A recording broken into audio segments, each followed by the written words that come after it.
नमस्कार, मैं हूँ आपका दोस्त डॉक्टर दर्शन बांगिया। GYLT गिल्ट प्रेरक कहानियों में आप सभी का स्वागत है। GYLT get your life together यानी कि अपनी जिंदगी के टूटे हुए टुकड़ों को खुद समेटना सीखिए इन कहानियों के माध्यम से। इन कहानियों में कुछ ऐसे छोटी-छोटी बातें छुपी रहती हैं, छोटी-छोटी सीख छुपी छुपी रहती हैं, जो कभी ना कभी आपकी ज़िंदगी में काम ज़रूर आएँगी। आपको नहीं तो आप जिन्हें प्यार करते हैं, जिन्हें चाहते हैं, जिनकी ज़िंदगी आप सुकून से भरना चाहते हैं। ऐसा हमेशा हर कहानी में होता है, कोई ना कोई सीख छुपी होती है। 1 साल पहले तक ये कहानियाँ हम लगातार भेजते थे बट कुछ कारणों की वजह से इसे बंद किया बट अब हमने यूट्यूब के माध्यम से आपको ये कहानियाँ, पॉडकास्ट फिर से देना शुरू करी हैं। अगर आपको पसंद आए, तो इसे आगे ज़रूर शेयर कीजिएगा। आपको एक जानकारी और भी देना चाहूँ कि इस यूट्यूब से हमें जो भी अर्निंग होती है, वो गौशाला में दान की जाती है, ताकि आपकी तरफ से कुछ हमारी गाय माता को भी मिल सके। तो यही संस्कृति, यही विचार इस कहानी के अंदर भी आज छुपे हुए हैं। ये एक अलग बात है कि हम यहाँ पर आपसे बात कुछ और कर रहे हैं, बट यहाँ पर कहानी का जो शीर्षक है, वो है खुशनसीब और सौभाग्यशाली। वो कौन-कौन है? और अगर हम नहीं हैं, तो हम कैसे बन सकते हैं, ये भी इस कहानी के सार में ही छुपा हुआ है। तो चलिए, आज की कहानी शुरुआत करते हैं। डैडी, आज आपके रखे नए ड्राइवर ने मेरे साथ बदतमीजी की। देर शाम लौटी जानवी ने अपने पापा को बाहर हॉल में बैठे देखकर शिकायती लहजे में कहा, क्या उसकी ये हिम्मत? कहाँ है वो बदतमीज? महेंद्र बाबू गुस्से में बोले। तभी उनकी पत्नी ने कहा, वह नौकरी छोड़कर चला गया है। कह रहा था कि मुझे मेरा आत्म सम्मान प्यारा है, मुझे आपके यहाँ नौकरी नहीं करनी। तो मैंने कहा ठीक है, अगले महीने की 10 तारीख को आकर जो भी हिसाब बने ले जाना। हिसाब तो मैं पूरा करता हूँ, मेरी बिटिया के साथ बदतमीजी की और मैं उसे ऐसे ही छोड़ दूं? तुम चलो अभी मेरे साथ। जानवी, अभी उसके घर चलते हैं। वहां उसके परिवार के सामने उसकी वो हालत करूंगा कि तमीज सीख जाएगा। गुस्से में भरे महेंद्र बाबू अपनी पत्नी और बेटी के साथ ड्राइवर बिरजू के घर पहुंचे और दरवाजा खटखटाया। दरवाजा एक 15-16 साल की लड़की ने खोला। जी कहिए, कहाँ है वो बिरजू का बच्चा? बुलाओ उसे। गुस्से से महेंद्र बाबू गरजे। ओह, तो आप पापा की पहचान वाले हैं? नमस्ते अंकल जी, नमस्ते आंटी जी। आइए आइए बैठिए, मैं आपके लिए पानी लेकर आती हूँ। सुनो लड़की, महेंद्र बाबू बस इतना ही कह पाए थे मगर वो लड़की अपनी माँ को आवाज लगाते हुए अंदर से पानी लेने चली गई। तब तक उसकी माँ बाहर निकल आई। नमस्ते, जी माफ कीजिएगा, मैंने आपको पहचाना नहीं, मैं अर्पणा हूँ, आराध्या की मम्मी। बिरजू कहाँ है? जी वो तो सामान लाने गए हैं, बस आते ही होंगे। लीजिए वो आ ही गए। बिरजू को दरवाजे पर आते देखकर अर्पणा बोली, अरे साहब, मैडम, आप यहाँ? अर्पणा, ये हमारे साहब मैडम हैं जिनके यहाँ मैं काम कर रहा था, मगर अब छोड़ चुका हूँ। छोड़ दिया? तुम्हें धक्के देकर बाहर निकालना चाहिए। तुमने मेरी बेटी के साथ क्या बदतमीजी की है? बदतमीजी? माफ कीजिए साहब, मैं तो अनजान लोगों से भी तमीज से पेश आता हूँ। आपकी बेटी के साथ, जबकि ये मेरी आराध्या की हम उम्र है। जानवी, तुम बताओ, क्या बदतमीजी की इसने तुम्हारे साथ? पापा, स्कूल जाते हुए इसने इतने अचानक बड़ी तेजी से ब्रेक मारी, तो मैंने इससे कहा कि क्या है, देख कर नहीं चला सकते कितनी जोर से ब्रेक मारी है? मेरे लिए तो शुक्र है कि मैंने सीट पकड़ ली, वरना मैं मुंह के बल गिर पड़ती। तो जवाब में ये बोला, बेटी वो अचानक छोटी सी बच्ची रोड क्रॉस करने लगी, क्या ब्रेक नहीं मारता? बहाने मत बनाओ और ध्यान से गाड़ी चलाओ। फिर से अगर ब्रेक मारी तो मुझसे बुरा नहीं होगा। पापा बिना जाने कैसे कैसे बदतमीज लोगों को ड्राइवर रख लेते हैं। बेटी, अगर मैं ब्रेक नहीं मारता तो वो बच्ची गाड़ी के नीचे आ जाती, ये गाड़ी थाने में और मैं जेल में होता। लगता है तुमने आज से पहले कभी बढ़िया गाड़ी ये आलीशान नहीं चलाई। उसकी बेटी बोली, हमारी लग्जरी गाड़ियों को देखकर इन छोटे लोगों को तो खुद ही दूर हो जाना चाहिए, ताकि तुम्हारी तरह डर कर गाड़ियों में ब्रेक मारनी चाहिए। और ये क्या बेटी बेटी लगा रखा है? क्या मैं तुम्हारी बेटी हूँ? तो फिर क्या कहूँ आप? मैडम को दीदी कहते हैं, तो मैं आपको क्या दीदी कहूँ?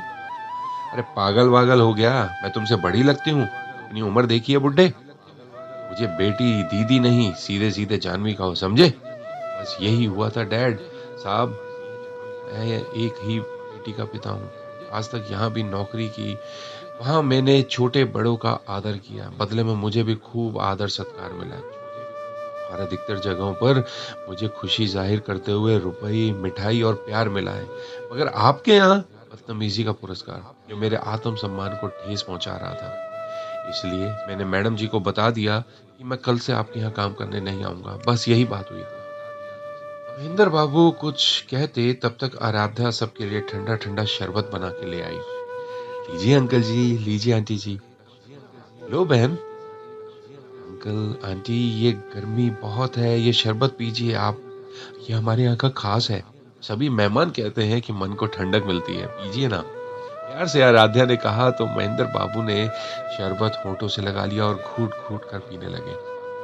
शरबत पीने के बाद महेंद्र बाबू बिरजू की ओर देखकर बोले, बिरजू, आया तो था तुम्हें सबक सिखाने, मगर आज खुद यहाँ से एक सबक सीख के जा रहा हूँ कि अपने बच्चों को पैसा, गाड़ी, मोबाइल, लैपटॉप, महंगी आइटम दो या ना दो, मगर तमीज और संस्कार जरूर दो, वरना बच्चे तमीज भूलकर बदतमीज बन जाते हैं।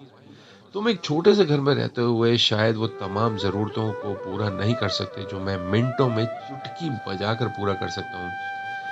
मगर मेरे भाई, जो अनमोल धरोहर, जो अच्छी परवरिश, अच्छे संस्कार तुमने अपनी बेटी को दिए हैं, वो मैं अमीर होते हुए भी ना दे पाया। तुम सचमुच खुशनसीब हो, सौभाग्यशाली हो, जो ऐसी अनमोल धरोहर तुम्हारे पास है। कहते हुए महेंद्र बाबू ने अपनी जानवी की ओर देखा। वह भी शर्मिंदगी से सर झुकाकर बाहर निकल गई। देखिए, इसके बाद बिरजू को नौकरी वापस मिली, महेंद्र बाबू ने उसे रखा, क्या हुआ क्या नहीं। बट आपको ये कहानी सुन के ज़रूर समझ में आएगा कि बच्चों को जो संस्कार मिलते हैं, वो हमारे को देख के ही मिलते हैं। आप बच्चों को कुछ भी कहते रहें, वो आपकी बातों को नहीं सुनेंगे। करेंगे वो वही जो आप उन्हें करके दिखा रहे हैं। तो क्या आप अपनी गलती मानने को तैयार हैं? हाँ, मान लीजिए इस बात को। बच्चे कभी भी वो चीज़ नहीं करते जो आप उन्हें बोलते हैं, करके देख लीजिए। ज़्यादातर केसों में आपको यही मिलेगा कि जैसे आप हैं या फिर जैसी उनकी संगत है। यदि मैं ये मान लेता हूँ कि आपके अंदर ये चीज़ नहीं है, ऐसा भी हो सकता है, तो या तो उनकी संगत पे ध्यान दीजिए। क्योंकि आगे चलकर अगर आप चाहते हैं कि आपके बच्चे आगे बढ़े, कामयाब हों, तो उनके अंदर ऐसे सद्गुण होना ज़रूरी है, ऐसे संस्कार होना ज़रूरी है।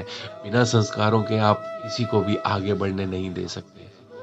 ये संस्कार ही हमें आगे बढ़ने में मदद करते हैं, हमारी ज़िंदगी को बेहतर करने में मदद करते हैं। तो अगर आप चाहते हैं कि आपका बच्चा आने वाली ज़िंदगी में खुश रहे, सभी के साथ में अच्छे से पेश आए, तो आपको भी ये चीज़ करनी होगी। आपको भी एक एग्ज़ाम्पल शो करना पड़ेगा, एक आपको एग्ज़ाम्पल बनना पड़ेगा अपने बच्चों के लिए, जो भी आप उन्हें सिखाते हैं, सिखाना चाहते हैं। माँ-बाप बनना कोई आसान काम नहीं है, सबसे ज़िम्मेदारी का काम है, क्योंकि आप अपने बच्चे की ज़िंदगी को बना भी रहे हैं और बिगाड़ भी रहे हैं। अब ये आपको देखना है कि आप क्या कर रहे हैं। कई बारी हम पैसे के लोभ में या पैसे के दंभ में ये चीज़ें करते जाते हैं और हमको लगता है कि ये चीज़ें सही हैं।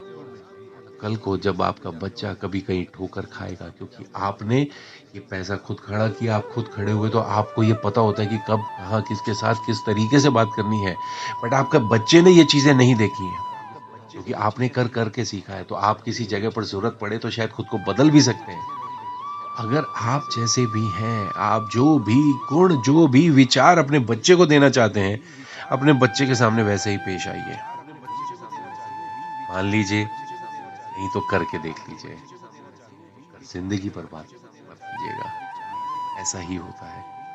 चलिए, आज से अपने बच्चों को अच्छे संस्कार, अच्छी शिक्षा दें, बड़ों के साथ में सम्मान से बात करना सिखाएँ, छोटों के साथ प्यार से बात करना सिखाएँ और कुछ चीज़ें जो ज़िंदगी सिखाती है, उनको उसी से ही सीखने दें। यही ज़िंदगी का फ़लसफ़ा है। चलिए, कल फिर मिलेंगे एक नई कहानी के साथ और उसके सार हमारे शब्दों के साथ। तब तक हमारे साथ जुड़े रहिए, जोड़ते रहिए। Bye bye, take care, have a good day.